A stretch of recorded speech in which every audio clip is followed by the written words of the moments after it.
Opioid abuse is a national emergency. Based on a recent report submitted by the White House Commission on Combating Drug Addiction and the Opioid Crisis, we're dealing with an epidemic that every 3 months is killing people in our nation at a rate equivalent to the number of lives lost on 9/11. Not only is this a national epidemic, but it's one that's having a devastating impact on families and communities all across Georgia.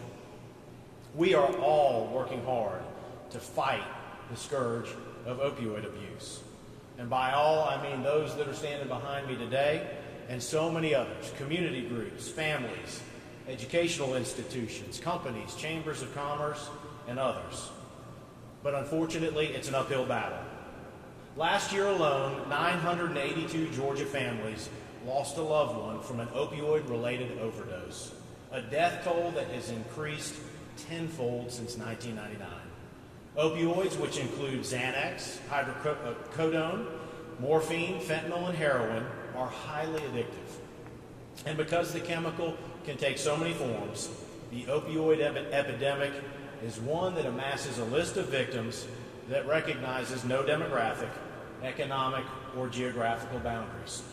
In addition to impacting younger demographics, according to the Centers for Disease Control and Prevention, Americans aged 45 to 64 accounted for roughly 44% of deaths from overdoses in 2013 and 2014.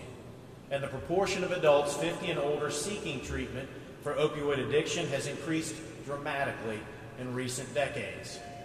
From June 2016 to May of 2017, the number of opioid doses legally prescribed to Georgia patients surpassed 541 million.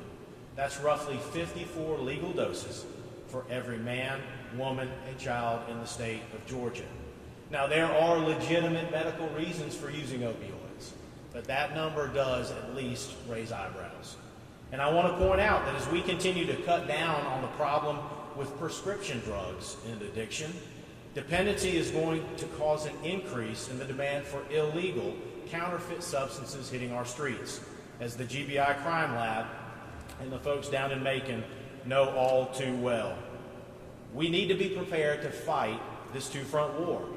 What has gone from a reliance on high-priced prescription drugs can quickly lead to addiction to lower-cost street drugs.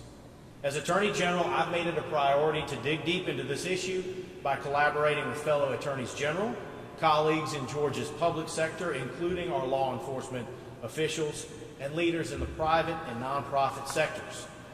Most importantly, I've heard from Georgia citizens who've experienced the loss firsthand.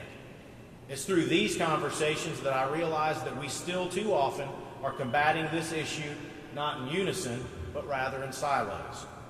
While well-intentioned, we are each looking at this national crisis through a different lens. Prevention, rehabilitation, legislation, law enforcement, workforce, and healthcare, to name a few. We need to do a better job of connecting across all areas of expertise to specify what each other is doing, and together to leverage the assets that we each have to collectively combat this crisis.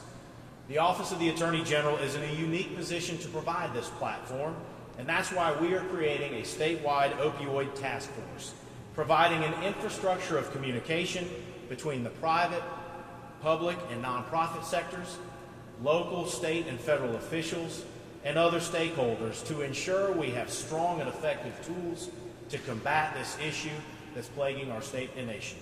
We believe this platform will help us strengthen our state's response and save lives.